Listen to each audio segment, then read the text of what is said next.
On demande maintenant, est-il juste que quelqu'un reçoive une solde, ou comme on dit encore, des prestations de service, et s'engage par là à servir le prince, si le temps l'exige, comme le veut maintenant l'usage courant?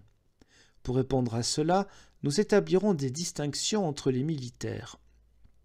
En premier lieu, il y a les sujets qui, de toute façon, sont tenus de prêter assistance à leurs supérieurs avec corps et biens et de se rendre à leur appel.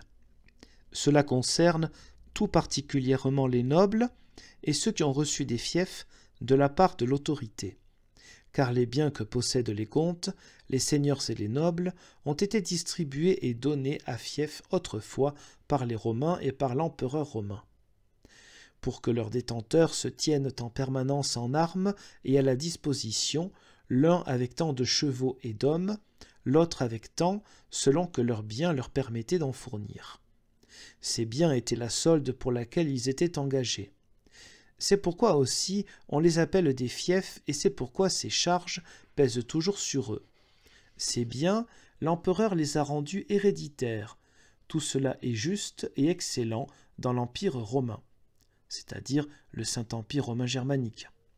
Mais le Turc, à ce qu'on dit, ne permet pas qu'on en hérite. Il ne tolère aucune principauté, ni comté, ni terre noble, ni fief héréditaire.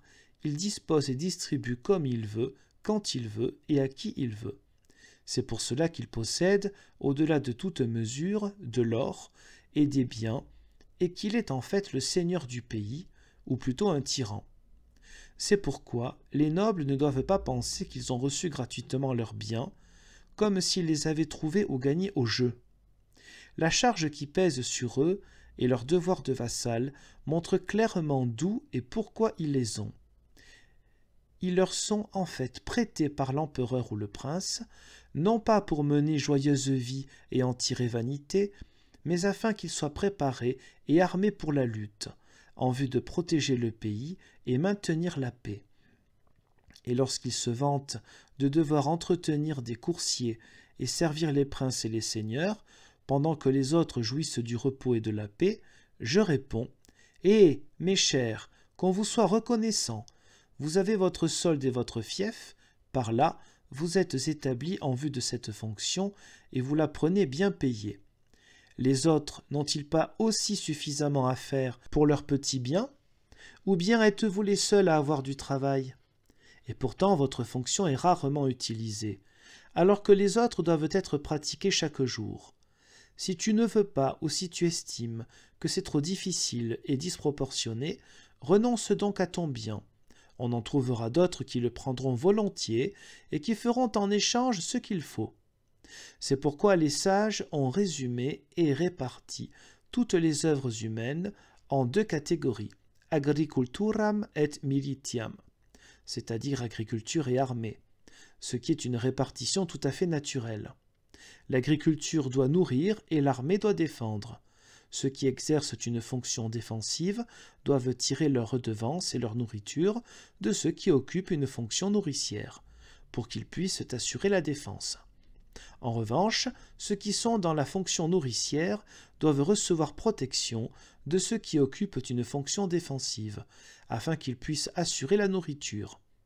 Quant à l'empereur ou au prince du pays, il doit contrôler les deux fonctions et veiller à ce que ceux qui sont dans l'office de la défense soient armés et prêts au combat, et que ceux qui sont dans l'office de l'alimentation agissent honnêtement pour améliorer le ravitaillement. Quant aux gens inutiles, qui ne servent ni à la défense ni à l'approvisionnement, mais qui ne peuvent rien faire d'autre que de consommer, fainéanter et rester oisifs, il ne doit pas les tolérer, mais les chasser du pays ou les pousser au travail, tout comme font les abeilles. Elles tuent les bourdons qui ne travaillent pas, mais mangent le miel des autres abeilles. Voilà pourquoi Salomon, dans l'Ecclésiaste, appelle les rois des bâtisseurs qui construisent le pays, car ce doit être leur office. Mais que Dieu nous préserve, nous autres Allemands, pour que nous ne devenions pas trop rapidement intelligents et actifs, afin que nous restions encore un certain temps de bons consommateurs, en laissant à ceux qui en ont envie, ou qui ne peuvent l'éviter, le soin d'être des nourriciers et des défenseurs. que ceux-ci, qui sont mentionnés en premier lieu, aient le droit de recevoir une solde et de posséder un fief, et qu'ils agissent aussi d'une façon juste, en aidant leur Seigneur à faire la guerre, et en le servant en cela comme ils le doivent. C'est ce que saint Jean-Baptiste a confirmé, en Luc 3, 14. Lorsque les soldats lui demandèrent ce qu'il devait faire, il lui répondit « Contentez-vous de votre solde ». Or, si leur solde avait été une chose injuste, ou leur office contraire à Dieu, il n'aurait pas pu laisser aller cette chose, ni l'autoriser et la confirmer, mais il aurait dû les réprimander et les en détourner, en tant que docteur divin et chrétien.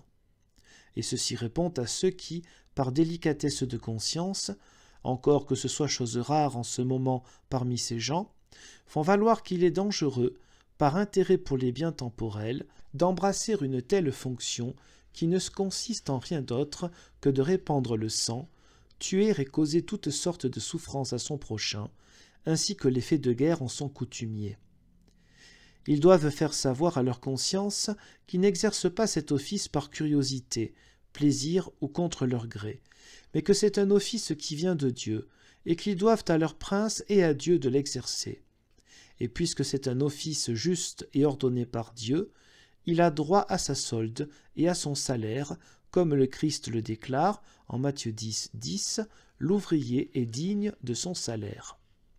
Certes, il est vrai que si quelqu'un sert dans la guerre avec de tels sentiments et une telle intention qu'il ne recherche et ne songe à rien d'autre qu'à acquérir des biens, et si les biens temporels sont l'unique mobile qui le pousse, il ne verra pas volontiers la paix régner et il regrettera qu'il n'y ait pas de guerre. Cela n'est pas douteux, il quitte le bon chemin et il est possédé du diable, même s'il fait la guerre par obéissance à son maître et sur son appel. Car d'une bonne œuvre, il en fait une mauvaise pour lui-même, sans compter qu'il ne prête pas beaucoup d'attention au fait qu'il sert par obéissance et devoir, mais qu'il cherche uniquement son intérêt. C'est pourquoi il n'a pas une bonne conscience qui lui permette de dire « Allons, quant à moi je resterai volontiers chez moi, mais puisque mon Seigneur me réclame et me désire, je viens au nom de Dieu et je sais que c'est Dieu que je sers en cette affaire, et je veux gagner ma solde et prendre ce qui me sera donné pour cela. » Car un soldat doit emporter avec lui et en lui cette certitude et cette consolation qu'il a le devoir et qu'il est obligé de faire cela, car il doit avoir l'assurance que c'est bien Dieu qu'il sert, et pouvoir dire « Ce n'est pas moi qui frappe, perce et égorge, mais c'est Dieu et mon prince, dont ma main et mon corps sont maintenant les serviteurs. » C'est aussi cela que veulent dire le mot de ralliement et le cri de guerre « Ici l'empereur, ici la France, ici Lunebourg, ici Brunswick ». C'est aussi de la même manière que criaient les Juifs contre les Madianites, en Juge 7, « Ici l'épée de Dieu et de Gédéon ».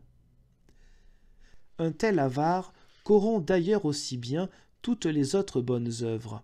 Par exemple, celui qui prêche par amour pour les biens temporels est perdu lui aussi. Et cependant, le Christ déclare que le prédicateur doit vivre de l'Évangile. Faire quelque chose en vue des biens temporels n'est pas mauvais en soi, car le sens, la solde, le salaire sont aussi des biens temporels. Sinon personne ne devrait travailler ni rien faire pour assurer sa nourriture, puisque tout cela se fait pour des biens temporels.